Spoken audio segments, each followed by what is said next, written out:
Alright, so here are the plates I picked up today. These are 100-pound plates, which I'm pretty excited about. I need these for my deadlifts coming up here soon.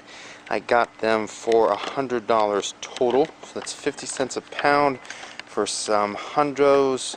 That's a excellent price. So 50 cents a pound is a good price for plates, period.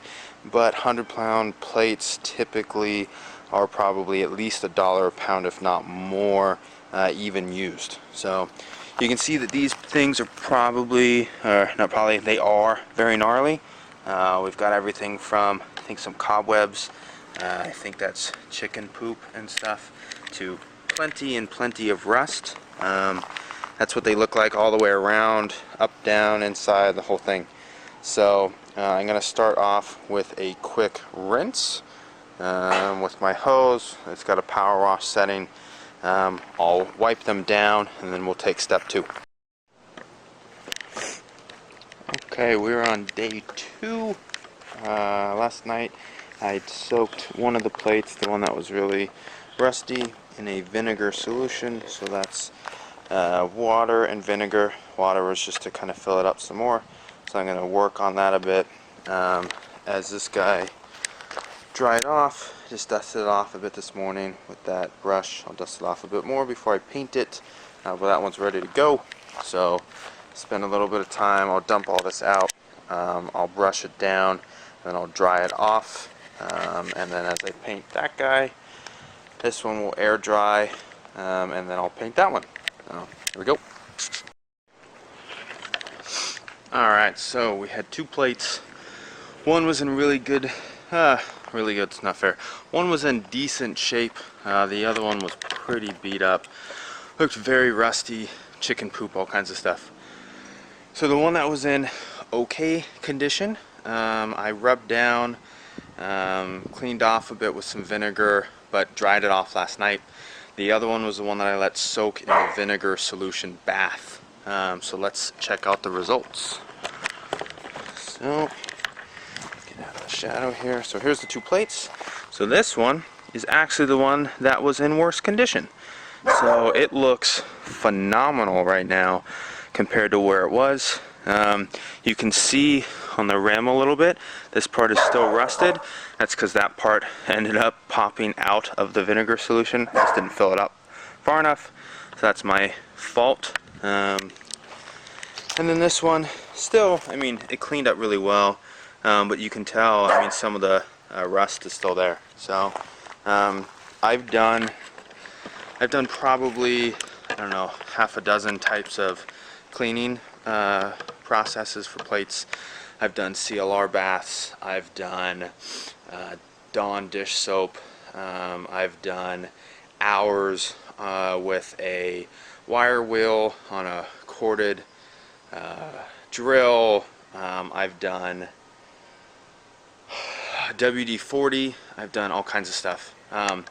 That was the easiest and probably best results I've seen. So if I ever do it again, that vinegar bath is awesome. Alright guys, it is Wednesday morning. I put down the first coat on the front and the side of the plates Sunday afternoon-ish. So Sunday to Monday would be 24 hours, Monday to Tuesday would be 48.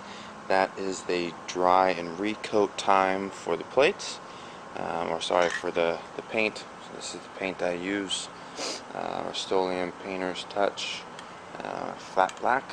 So I always wait at least 48, if not a little bit more.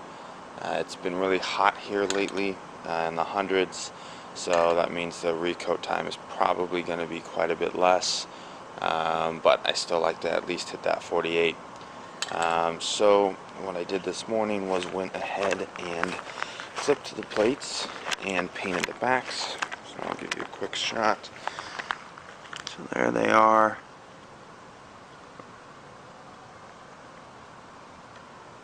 Pretty simple.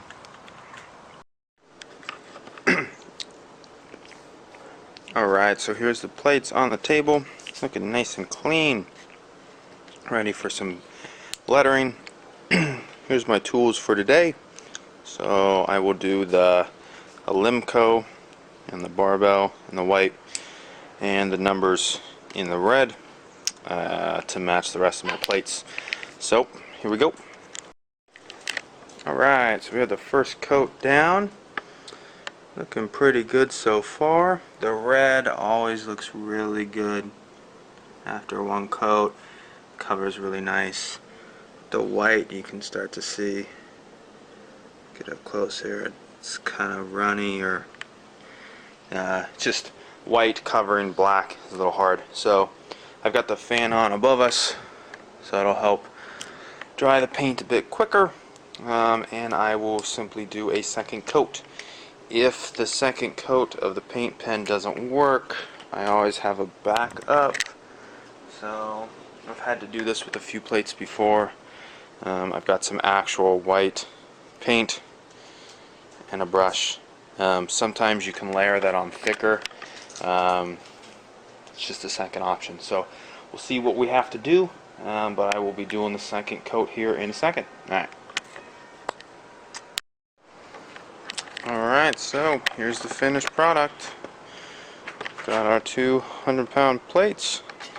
Nicely painted, lettered, the whole deal. I ended up having to go with the paintbrush and the paint for the white letters, just to give them a better color. It's not perfect, but it's pretty good. So I mean, we can get in really close. That looks really good. You can see I messed up just a tad on the edges there. It's not too big of a deal. And let me try and find you one of the less good ones. Yeah, they're all pretty good. They're all pretty solid. But so investment wise, I only had to buy a couple of cans of paint. I already had the paint pens. You have to do the paint pens. Obviously it depends on how many plates you're doing and all kinds of stuff, but this is relatively cheap, especially when you're getting plates for 50 cents a pound. I mean, just using these as an example, even if we say brand new plates are $1 a pound, I saved $100 right there. My time, I was already in the neighborhood where I picked these up visiting a friend, so I was a couple of minutes out of my way, grabbed these, headed back. I probably spent a total of, I don't know, maybe it's been an hour of work total. I mean, the paint process is really easy. The lettering's really easy. Now I've done it a couple of times, so that probably helps, but maybe an hour, maybe two total of total work to get them cleaned up, everything. And honestly, the more plates you have, the less time you spend, because setup, you only set up once. So like when I did all of my plates that I use on a regular basis, the painting took almost as much time to paint 800 pounds of plates, that includes 5s and 10s and 25s, as it did to paint these two. The lettering takes a long time when you have, let's see, I've got 8 10s, I think 10 5s, so I mean, we're talking 30 plus plates. That takes a long time, but you don't have to do that. It's obviously totally up to you. I just like the nice clean finished look. But overall, this is the route I would personally go for plates, unless if you were going for something calibrated or you needed bumpers or something like that. If you just want some good clean iron, this is Craigslist is the place to be. 50 cents a pound cannot be beat. Yeah, so any questions, as always, let me know. This has been the DIY piece of refurbing plates. Thanks.